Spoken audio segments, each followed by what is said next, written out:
할렐루야. 이제 새해 첫째 주 주일입니다. 우리 교회 표어가 오직 의인은 믿음으로 말미암아 살리랍니다. 우리 옆 사람에게 인사하겠습니다. 올 한 해 믿음으로 삽시다 라고 인사하는 시간 갖겠습니다. 믿음으로 삽시다. 믿습니까? 아멘. 하나님의 귀한 성도는 우리의 의를 나타내는 게 아니라 오직 예수 그리스도, 오직 예수, 오직 성경, 오직 믿음으로 사는 귀한 일인 줄로 믿습니다.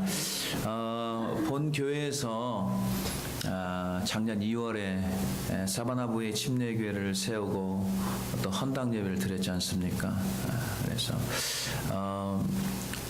그 교회 헌당 예배를 드릴 때 한 6개월 전부터 계속 그 IT 영혼들을 위해서 기도하고 가슴에 품고 이제 준비를 계속 해왔습니다. 그런 과정 가운데 과정을 다시 한번 제가 뒤돌아보니 참 사바나부의 침례교회 성도들도 참 대단한 믿음이다. 우리 교회 성도들도 믿음으로 기도하고 그들도 믿음으로 기도하면서 결국은 하나님께서 아름다운 성전을 세워나가는구나 라는 생각을 해봤습니다. 그 과정 가운데 잠깐 말씀을 드려보면 그 최 선교사님께서 제게 이렇게 했으면 어떤 교회를 어떤 목회자를 선택했으면 좋겠습니까? 이렇게 물어봤을 때 선교사님 다른 것보다는 목회자가 신실해야 됩니다. 목회자가 신실하고 성실한 분을 좀 선택을 해 주십시오. 사실상 저는 그분들을 뭐 1년에 한 번 정도 세미나로 가서 사실상 그 목회자들 세미나 할 때 한 70명, 80명씩 오거든요. 현지인들. 전 잘 모르잖아요. 사실상 같이 있어 보질 못했으니까. 그렇지만 우리 선교사님은 계속 세미나를 1년에 수차례씩 이렇게 인도를 해주고 같이 또 그들의 삶을 알고 또 교회 가서 또 설교를 해 주니까 어떤 영적인 상태인지를 알 수 있잖아요. 그래서 이제 한참 후에 연락이 왔습니다. 사바나 부의 침례교회 그 두파발 목사님 계시는데 참 그분이 인품도 좋으시고 굉장히 성실하시고 신실하시다고 그분을 했으면 좋겠습니다 라고 제게 연락이 왔습니다. 그래서 선교사님 그럼 그렇게 하십시오. 그리고 나중에 이야기를 들어보니까 사바나 부의 땅은 굉장히 그 척박한 땅이거든요. 완전히 햇빛이 쨍쨍 쬐는 그 광야 같은 땅에 조그마한 마을인데 그 마을에 들어가는 입구에 여자 신상이 크게 서 있어요.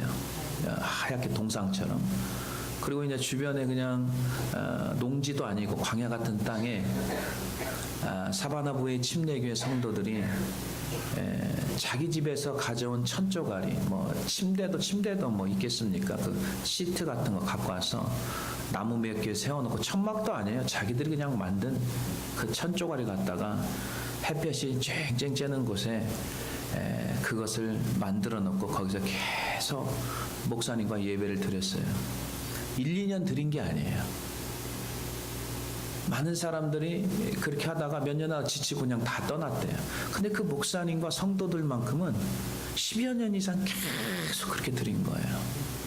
야, 이게 대단하다. 하루, 1, 2년 한두 해도 아니고. 그분들이 겉으로 봤을 때는 참 볼품없죠. 교회도 아니고 교회 건물도 아니고 그들의 삶도 보면은 어떻게 보면 굉장히 초라합니다. 그러나 그들은 복음을 부끄러워하지 않고 끝까지 믿음 가지고 그 떼약볕에서 그 천막 아닌 천막을 치고 하나님 앞에 예배를 드렸다는 것입니다. 결국 하나님께서 그들의 기도와 그들의 신앙을 보시고 이제 그 교회가 이제 선택된 거예요. 그 과정 가운데 사바나 부의 동네에 교회를 세운다는 소식을 듣고 거기는 이장과 거기는 시장이 적극적으로 반대를 했습니다. 왜냐하면 도미니카 땅이니까. 그리고 IT 사람들이 막 불법으로 넘어온 사람들이 굉장히 많거든요. 근데 막 가난하니까 막 전기세, 수도세도 안 내고 막 좀 지저분하게 사는가 봐요. 그래서 저렇게 하면 안 된다고 굉장히 반대를 많이 해서 우리가 교회가 다시 믿음을 가지고 하나님 앞에 간절히 기도한 적이 있습니다. 결국은 하나님께서 그들의 마음을 변화시켜 주셔서 그 땅에 교회가 세워진 줄로 믿습니다. 교회가 세워지는 그 과정도 굉장히 하나님의 은혜예요. 그 주인이, 그 땅 주인이 부자 돼요. 몇 개의 땅을 가지고 있는데 여행을 간 거예요. 그래서 아랫사람한테 시켜가지고 땅 문서를 보낸 거예요. 우리가 원하는 땅은 굉장히 큰 땅인데 그 주인이 허락을 한 거예요. 근데 알고 보니까 주인이 보낸 땅 문서가 바뀐 거예요. 이게 조그마한 땅을 주인은 팔려고 했는데 큰 땅 문서를 그 아랫사람이 잘못 가져다 준 거예요. 그래가지고 안 판다고. 그래서 우리가 다시 또 기도했잖아요. 그 땅을 우리가 꼭 사야 된다고. 그래서 결국은 어떻게 하나님 일하시냐면 작은 땅값으로 큰 땅을 산 줄로 믿습니다. 그리고 그 땅이 굉장히 큰 땅을 우리가 사게 된 거예요. 또 그래서 교회 건물을 지으면서 사택, 우물, 하여튼 그 지역에 굉장히 좋은 교회가 세워져서 많은 사람들이 물을 길러오고, 정말 처음에 할 땐 굉장히 광야 같은 땅인데 물이 들어가니까 꽃이 피고 농사도 짓고 여러 일로 해서 그 땅을 하나님께서 척박한 땅을 옥토의 땅으로 만들어준 줄로 믿습니다. 사랑하는 성도 여러분, 하나님의 복음을 여러분 부끄러워하지 마세요. 진짜 예수 믿는 사람들은 하나님의 이 복음, 예수를 부끄러워하지 아니하고 오히려 자랑하는 줄로 믿습니다.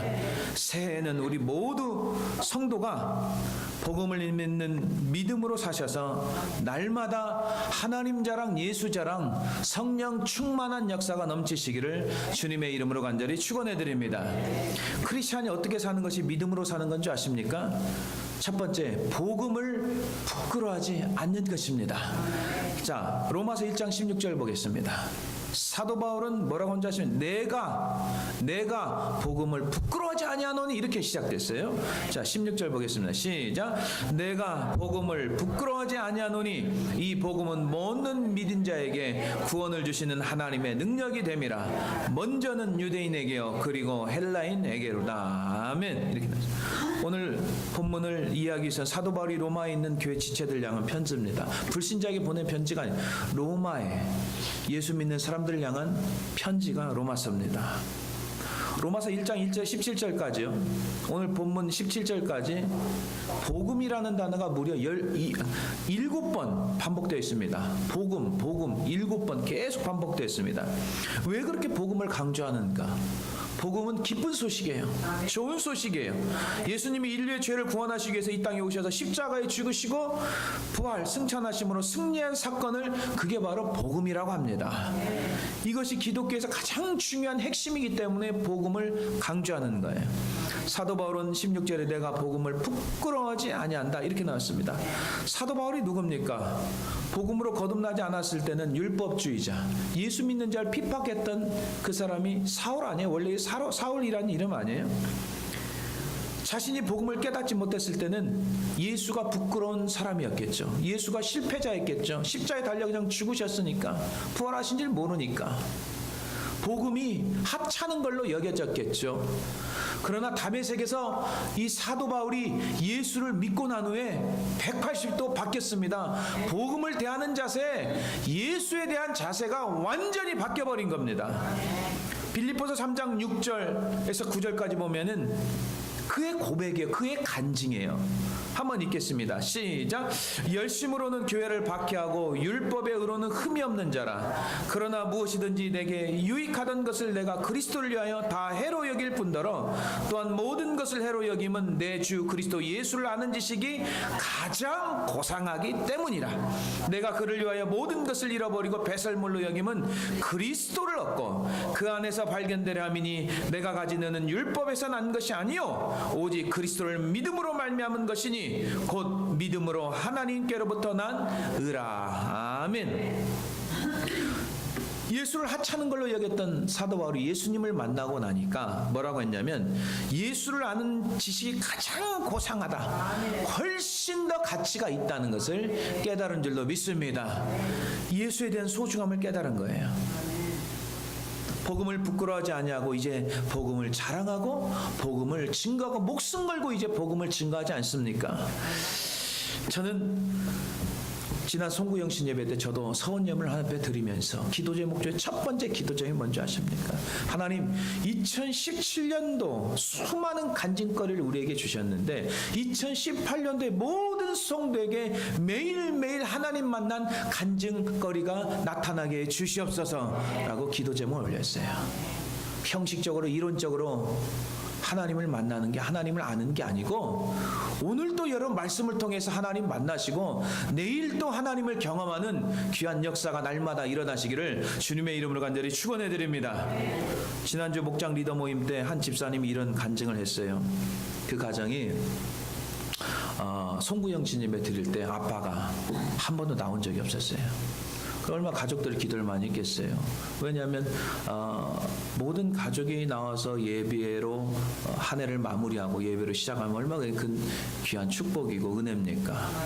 근데 그분이 이제 택시를 운전하시는 분인데 이상하게 그날만큼은 이 택시 손님이 교회 주변만 있더래요. 계속 교회 주변만 빙빙빙 돌더래요. 응? 만약에 백가로 갔다면은 교회 나오기 힘들잖아요. 멀리만 뛴다면은.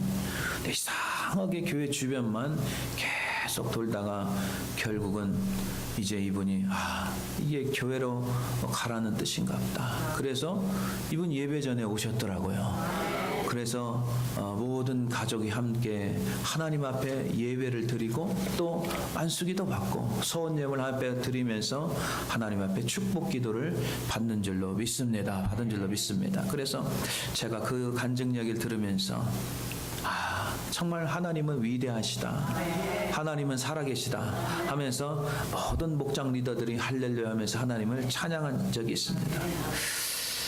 해방 후 북한에서 피난 나온 한 장로님의 간증인데요.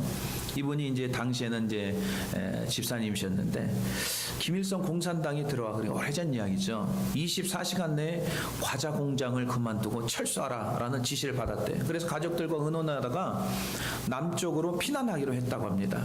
그래서 이분이 짐을 챙기는데 그 당시에 성경책도 두껍잖아요. 이게 성경책 요즘처럼 뭐 슬림하지 않고.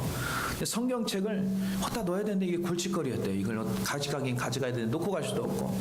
그러다가 38선에서 넘어가다가 만약에 이 성경책이 발각이 되면은 이 잡혀가지고 큰일 날 텐데 이거 성경책을 가져갈까 말까 고민하다가 이제 그래도 신앙 양심이 있었는지 가자 해가지고 짐구름에 넣었대요. 이 성경책을. 아니나 다를까 38선을 넘다가 잡혔대요. 인민군한테. 그래가지고 진검사를 하기 시작했대요.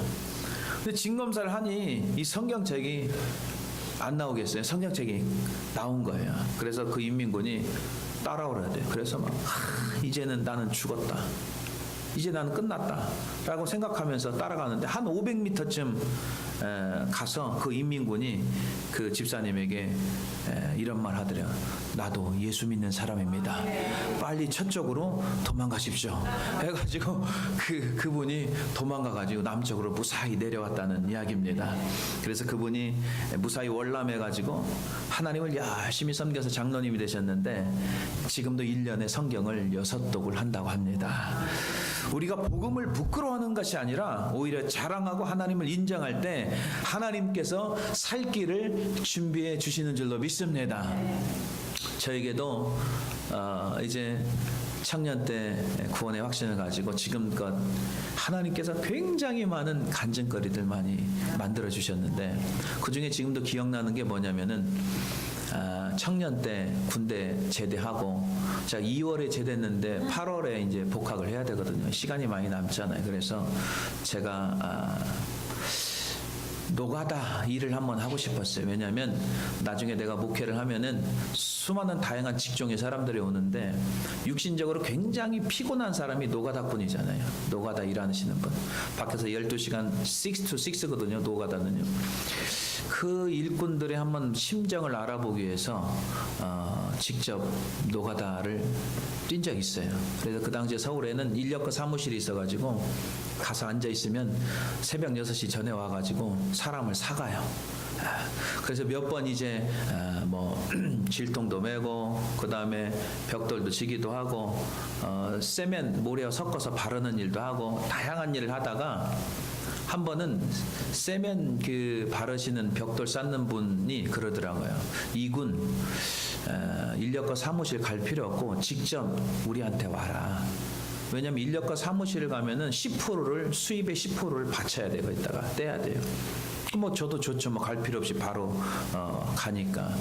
그래가지고 이제 일을 하기 시작했어요. 주중에 아무튼 그분들 이제 제 기억으로는 젊은 분 한 분하고 나이 드신 분 두 분이 이제 하시고 제가 이제 밑에서 이제 잡일을 이렇게 도와주는 일을 하거든요. 근데 주중에 굉장히 열심히 성실하게 하니까 그분들도 굉장히 좋아하고 그래서 자기들 따라다니면 돈을 많이 벌 수 있다고 이쪽 길로 오라는 거예요. 내가 이제 신학생인지 잘 모르고 그래서 아무튼 열심히 일을 하는데 토요일이 됐어요. 토요일이 돼가지고 저녁을 같이 먹자고 하더라고요. 그래서 삼겹살을 식당에서 구워서 맛있게 먹고 내일 제가 교회를 못 나온다고 이야기를 해야 하잖아요. 왜냐하면 저는 교회를 가야 되니까. 그래서 사실은 내일 제가 교회를 가야 돼서 일을 못하게 됐습니다. 그랬더니 이분이 화를 버럭 내더라고요. 아니 그런 게 어디가 있냐고. 이렇게 날씨가 좋은 날 일을 해야지 무슨 쉬는 게 어디 있냐고. 왜냐면 그 사람들은 비 오는 날 쉬고 날씨가 좋은 날은 일을 하잖아요. 그래도 어떻게 해요? 그래도 저는 교회를 가야 됩니다. 왜냐면 내가 예수 믿는 사람이니까. 그래서 이제 아무튼 화를 내고 오라는 말도 안 했어요. 그래서 이제 주일날 하나님 앞에 예배를 경건하게 잘 드리고 월요일날 갈까 말까 나 잘렸나 별 생각을 다 하면서 일단 한번 가보자. 그래가지고 갔어요. 그 일터로 가니까 이분들이 그냥 별 이상하지 않게 이군 왔어? 일하지? 그러더라고요. 그래서 또 열심히 일을 했어요. 일을 하면서 궁금하잖아요. 어제 이분들이 일을 했는가 안 했는가 굉장히 궁금한 거예요. 그래가지고 제가 식사할 때 점심 먹을 때 아저씨 어제 어떻게 일은 하셨어요? 물어봤어요. 그랬더니 그분이 하시는 말이 뭐냐면 아니 이군이 쉬었는데 우리도 쉬어야지. 그래서 우리 일 안 했어 그러더라고요. 그래서 그분들이 주일날 계속 일을 안 했어요. 저도 안 하니까. 그래서 우리가 예수를 자랑하고 믿음으로 사니까 하나님께서 살 길을 인도해 주시고 예배해 주시는구나. 우리가 하나님 정말 사랑하는 성도 여러분 복음을 부끄러워할 이유가 아무도 없습니다. 여러분 직장 갈 때 먼저 확실히 이야기를 해야 됩니다. 그렇지 않으면 늘 끌려다닙니다. 우리가 예수를 자랑하고 복음을 때로는 핍박받을 수 있어요. 두려워하지 마십시오. 내가 만난 예수, 내가 만난 하나님의 말씀 여러분 마음껏 자랑하시고 영광 돌릴 때 하나님께서 축복의 길로 인도해 주실 줄로 믿습니다. 두 번째 어떻게 사는 것이 믿음으로 사는 것입니까? 복음은 구원을 주시는 하나님의 능력임을 여러분 믿으시길 바랍니다. 구원을 주시는 하나님의 능력입니다. 이게 16절에 나와 있습니다. 다 같이 한번 읽겠습니다. 시작.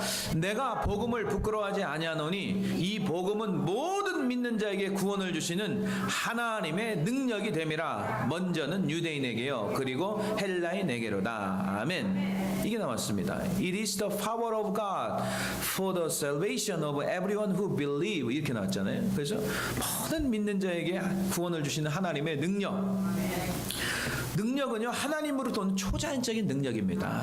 두나미스라고 하는데 고린도전서 1장 18절에 십자가의 도가 멸망하는 자에게는 미련한 것이요 구원을 받는 우리에게는 하나님의 뭐라고 하세요?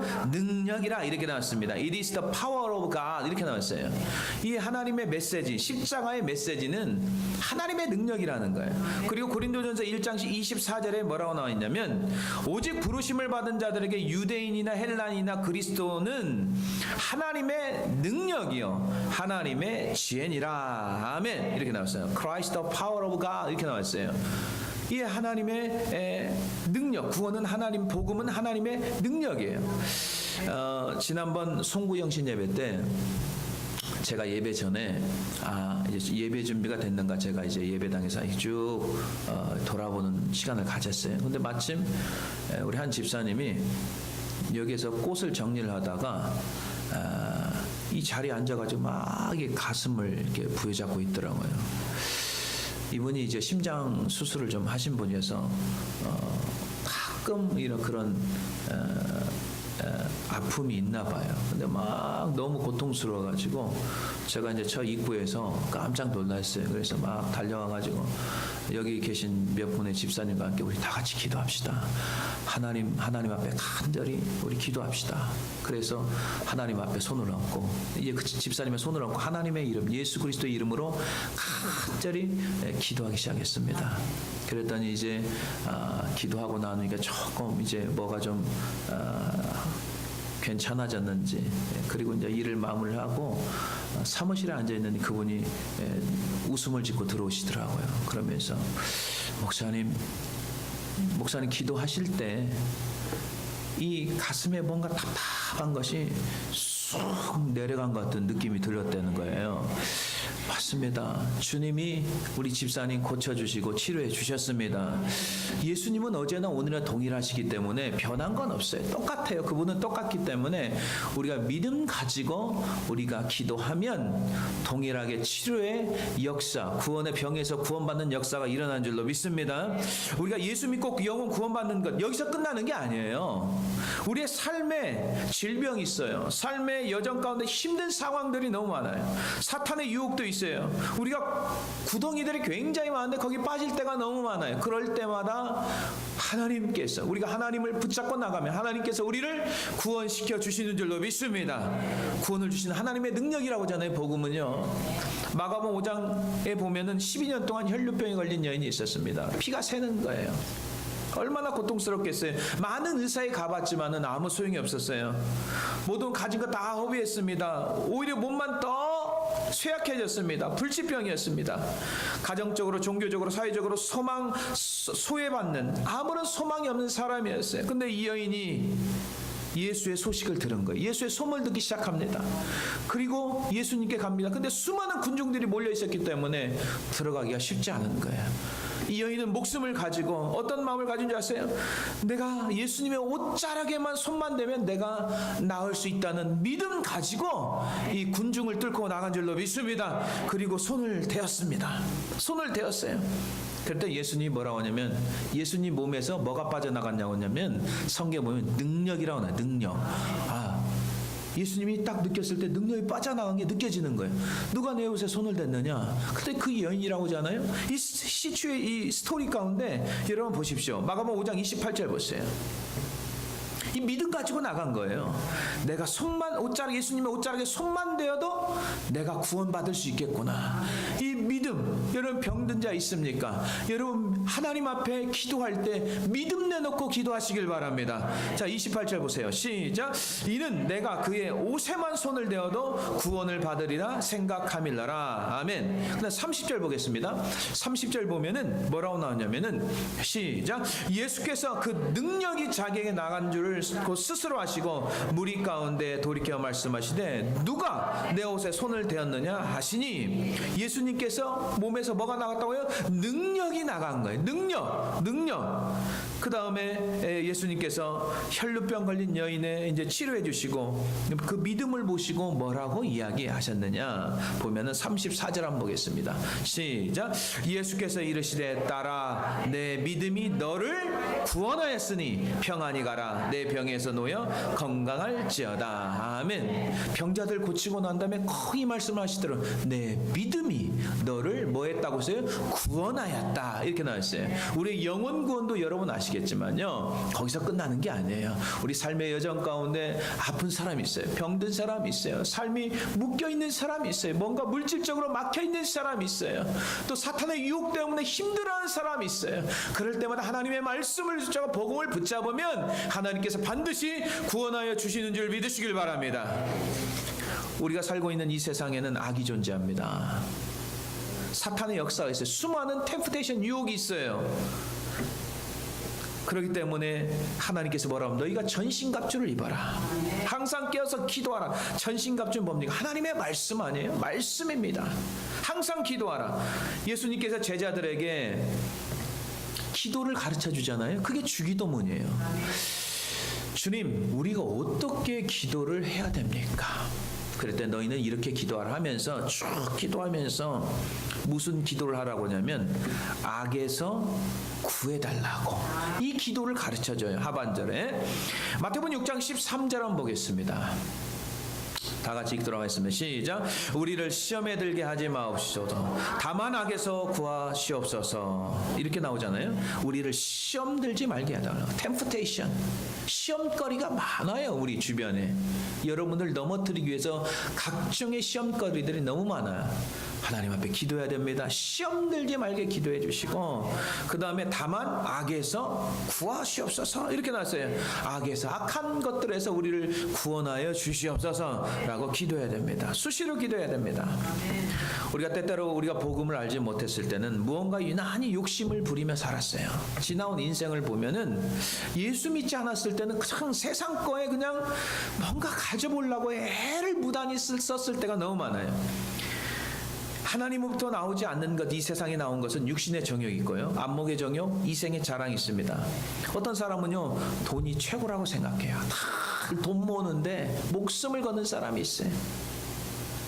돈 모으는 재미로 사는 사람.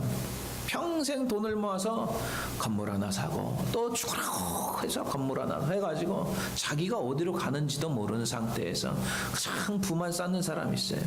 어떤 사람은 핸드백 모으는 재미로 사는 사람이 있어요. 그러면 핸드백 하나 사면 또 돈 모아서 핸드백 또 하나 사고, 어떤 사람은 옷 모으는 재미로 사는 사람, 옷을 모아 입는 옷 맨날 똑같은 옷 입으면서 그냥 옷만 모았어요. 그거 샀으면 그 옷 산 옷을 입어야 되는데 그것도 잘 안 입어요.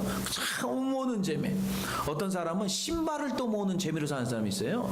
신발 우리가 신어봤자 1년에 한 두세 컬이면 충분히 신고도 났는데 20컬이 30컬이 100컬레 막 쫙 해놔가지고 그거 디스플레이하고 다니면서 그거 가지고 산 사람이 있어요. 어떤 사람은요 열심히 우표 모으는 사람이 있어요. 제가 예수 믿기 전에 초등학교 때 우표를 엄청나게 열심히 모았거든요. 우표 그 우체국 문 여는데 6시 가면은 5시 전에 가가지고 줄 서가지고 그 우표 산 적도 있어요. 우표에 막 목숨 거는 사람이 있었어요. 근데 어떤 사람은 지식 학벌 보면은 맨날 자기 지식 학벌 막 자랑한다. 예? 가끔가다 신문에 나오잖아요. 신문에 뭐 어떤 교회 세운다고 해가지고 개척하면 그냥 자기 무슨 뭐 어디 진짜 학교 다녔는지 모르겠어요. 얼마나 그냥 전체가 다 학벌이야. 그러다 몇 걸 있다가 교회 또 없어지고. 참 이게 문제거든요. 자기 자랑하려고. 어떤 사람 명예. 예? 온갖 자기 만족을 줄 줄 알고 열심히 인생을 투자했지만 그 안에 만족이 있는 게 아닙니다. 그 안에 만족이 있는 게 아니고 오직 여러분들을 만족시킬 수 있는 것은 예수 그리스도 한 분인 줄 믿으시길 바랍니다. 사도 바울이 흠이 없고 철저하게 율법주의 최고의 학부를 나온 사람이에요. 배울 만큼 배운 사람이고 대단한 집안 사람이지만 예수 만나고 난 후에 자기 자랑하지 않습니다.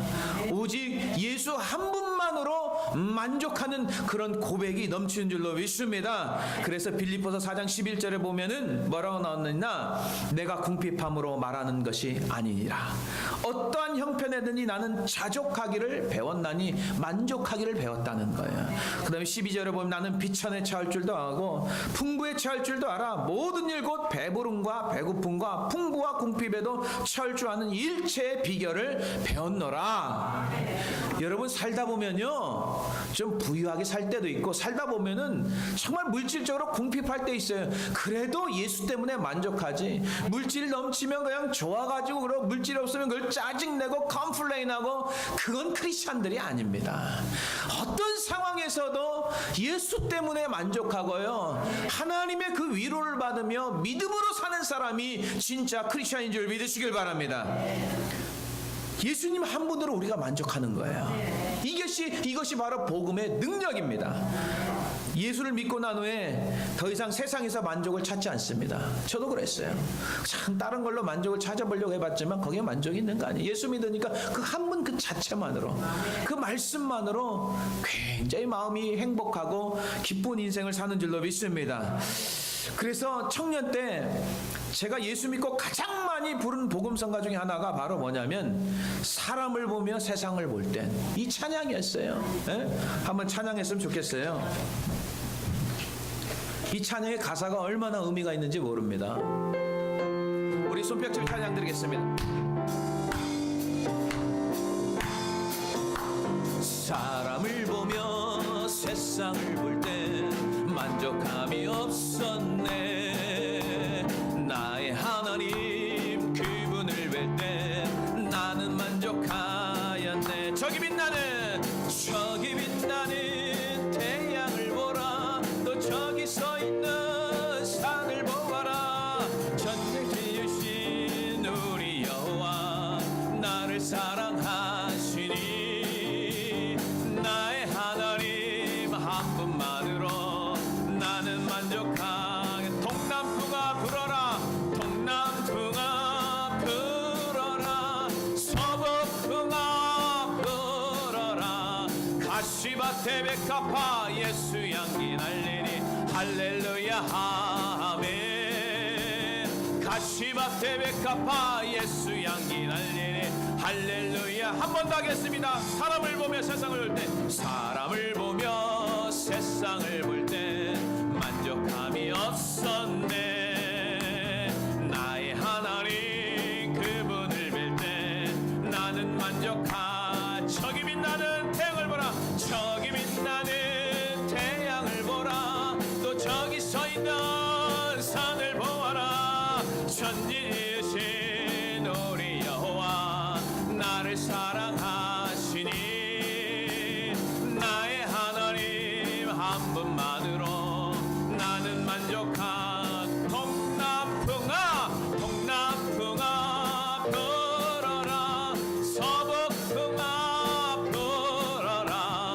가시밭에 백합화 예수 향기 날리니 할렐루야 아멘. 가시밭에 백합화 예수 향기 날리니 할렐루야 아멘. 아멘. 사람을 보고 세상을 볼 땐 만족함을 찾으려고 하지만 만족함이 없는 거예요. 오직 예수님 그분 한 분만 보면 우리는 만족함이 있는 줄로 믿습니다. 이게 바로 복음의 능력이에요. 복음의 능력이라고. 사랑하는 성도 여러분, 복음은 하나님의 능력입니다. 우리에게 영생을 주시고 매 순간 병에서 구원하시고 어려운 상황에서 건져주시는 구원의 능력인 줄로 믿습니다. 또한 복음은 세상이 만족함을 주는 줄 알고 잘못 살았던 우리가 이제는 예수 그리스도를 깨달아 주님 한 분만으로 만족함을 주심을 알고 이제는 예수님 그분을 바라보며 기쁨과 감사함으로 사시기를 주님의 이름으로 간절히 축원해 드립니다. 마지막으로 복음의 능력을 가지고 우리는 어떻게 살아야 됩니까? 오직 믿음으로 살아야 될 줄로 믿습니다. 자, 17절 보겠습니다. 시작.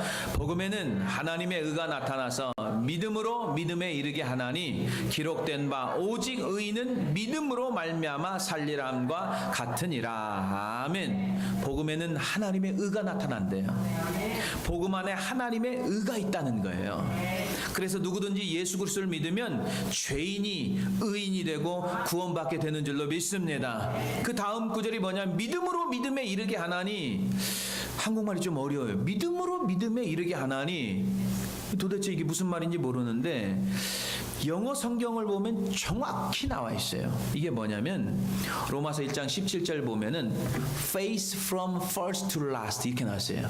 그러니까 처음부터 하나님으로부터 오는 은은 처음부터 마지막까지 오직 믿음에만 의존한다는 뜻입니다.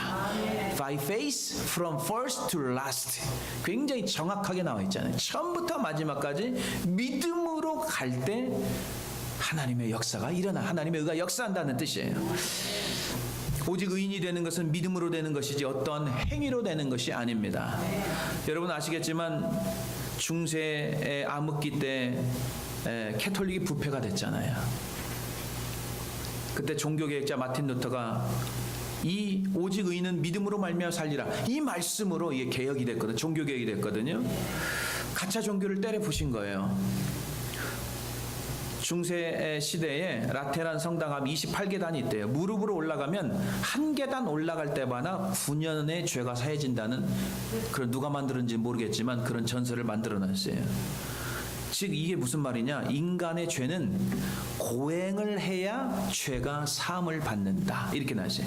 참 무릎으로 그 돌계단을 가면 얼마나 무릎이 아프겠어요. 그렇게 고행을 해야지 죄가 산다는 거예요. 루터도 해봤어요. 근데 그 계단을 오르다가 문득 로마서 1장 17절이 생각이 나는 거예요. 로마서 1장 17절, 오직 의인은 믿음으로 살리라. 아, 죄산 받는 것은 고행이 아니라, 행위가 아니라 오직 믿음으로 죄삼을 받는구나, 그걸 깨달은 거예요. 그리고 루터의 종교개혁 불씨를 가져온 가장 큰 사건이 뭐냐면 교황 레오 10세의 면죄부 판매였잖아요. 4세기경 베드로 무덤 위에 세워졌다는 베드로 성당을 개축하기 위해서 막대한 돈이 필요하잖아요. 그래서 이 사람들이 머리를 쓴 거예요. 그게 뭐냐면 부자들에게 이 면죄부를 판매했는데, 이 면죄부를 금품을 받고 발행한 증명서거든요. 이 증명서를 가진 자만이 죄를 사해 줄 수 있다. 아, 사람을 또 꼬드겨 가지고 이것을 많이 팔아 가지고 사람들한테 돈을 많이 걷어들여 가지고 그 베드로 성당을 개축한 거예요. 루터가 봤을 때 그건 아니잖아요.